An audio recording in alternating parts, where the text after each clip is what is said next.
Hey everyone, my name is Mike, aka V8 Hunter, and welcome to my video about me explaining my 2JZ swapped 335i.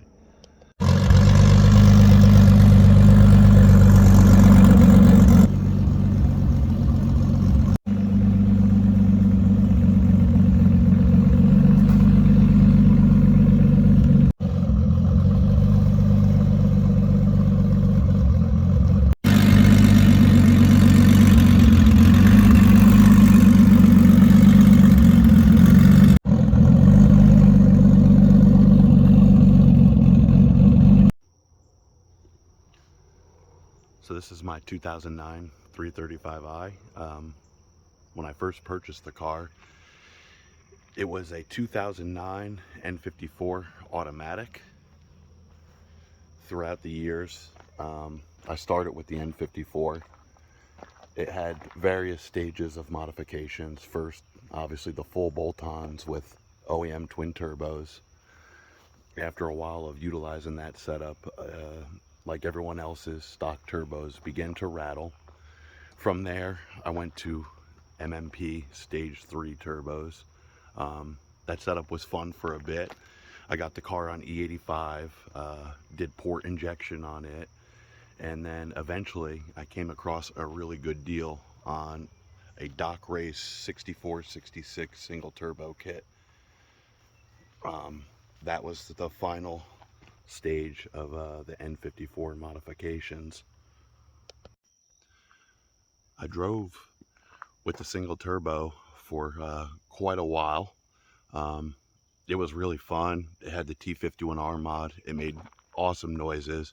And eventually I ended up manual swapping with a GS653 BZ out of a manual 335i.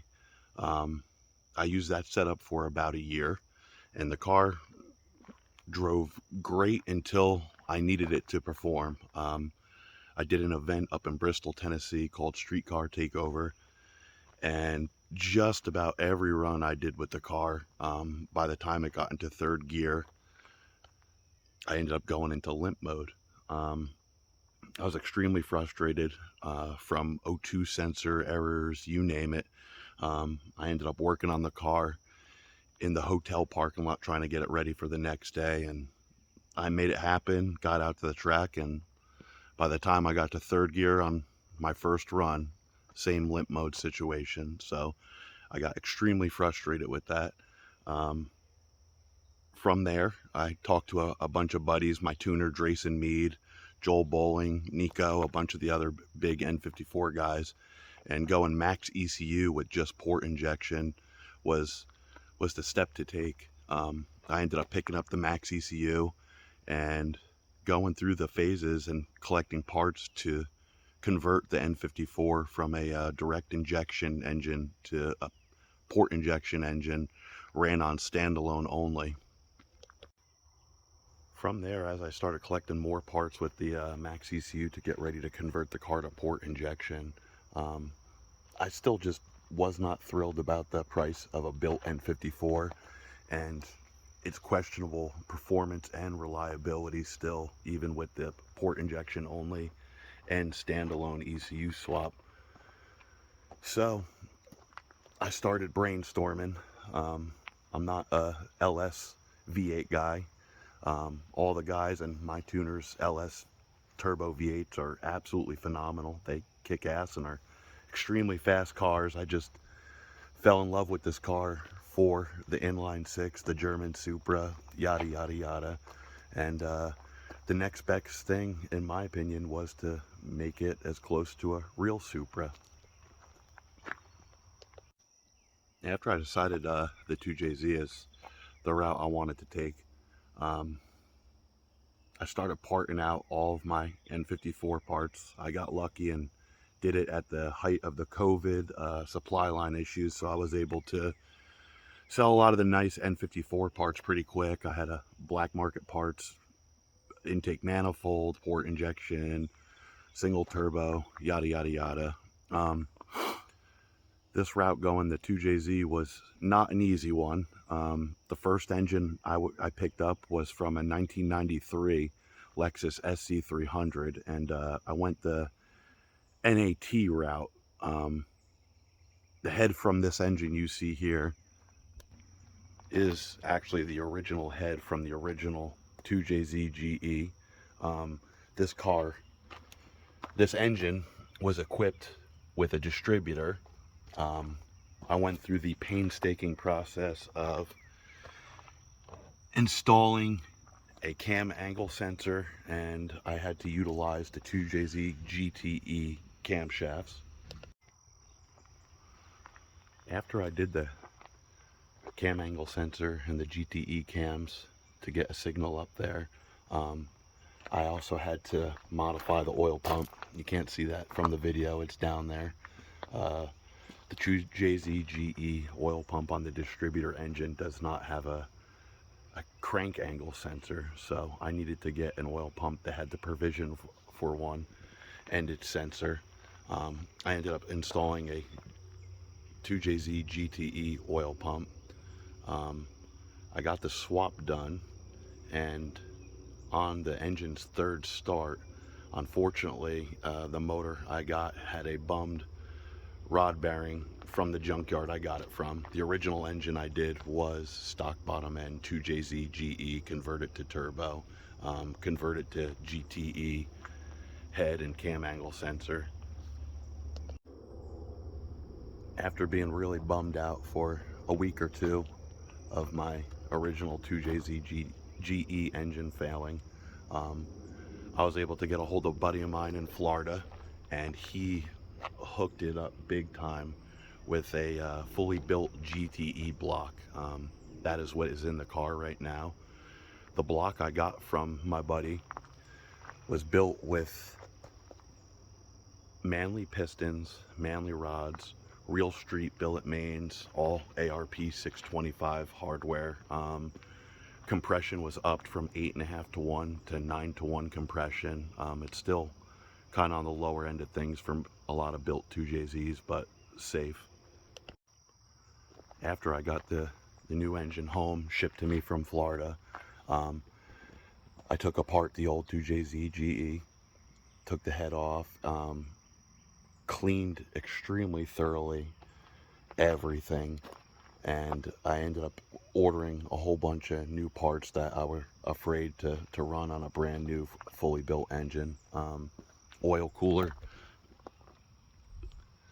oil pump, anything that had to do with oil, I essentially got a brand new unit of.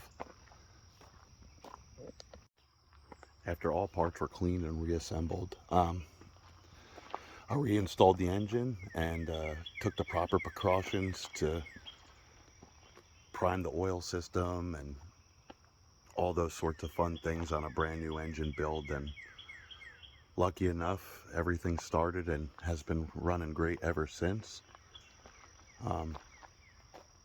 I'll go into some of the supporting mods on the 2JZ in a part 2 video I'm going to do. I'm going to go over how to do this engine swap. I made all the mounts and everything myself. There's a couple companies, one like Drift HQ, that actually sell 2JZ to E90, e92, E80 engine mounts. That's a good option if anybody's interested in doing this swap. The turbo system is a Precision 76-75 Sportsman. Again, I had to make the hot pipe for it. 4-inch stainless steel exhaust dump out the hood. Running a Turbo Smart 45mm wastegate with a 45mm dump pipe out the hood.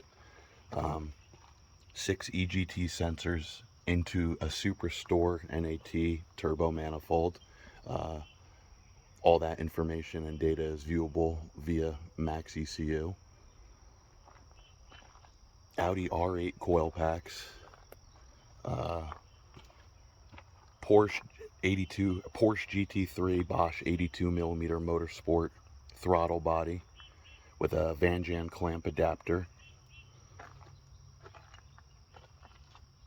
Power steering reservoir is from a Ford Mustang, I believe.